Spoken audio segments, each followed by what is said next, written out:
Hi, I'm Dustin from Action1, and today I'm going to show you how you can use your SSO provider to log in to the Action1 console.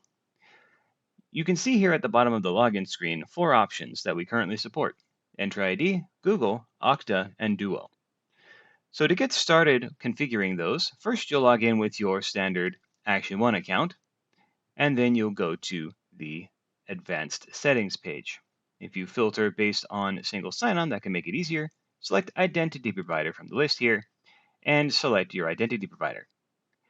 Now, if you're using Entra ID or Google, all you have to do is select them and you're good to go.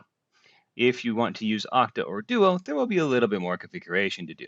You'll need to set up an application on the SSO provider side, and then once you do that, you'll put in the client ID, secret, and URI from that here, and then you'll be able to use the SSO provider to log in.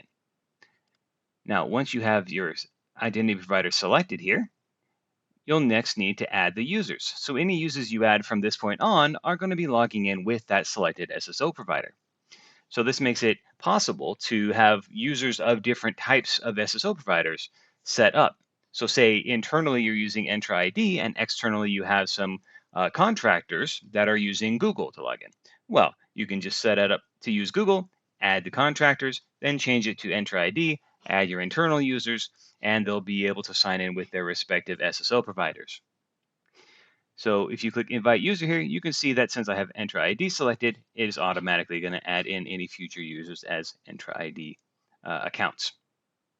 Now, for existing users, they will continue to be using Action1 as the login. So if you want to switch that, you can delete and recreate that account, and it will be using the appropriate SSO provider from that point on.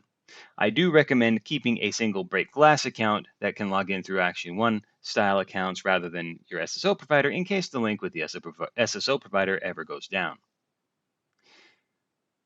So once you've added the users, those users will then be able to click on the appropriate SSO provider button and log in with that SSO account. And that's all there is to it.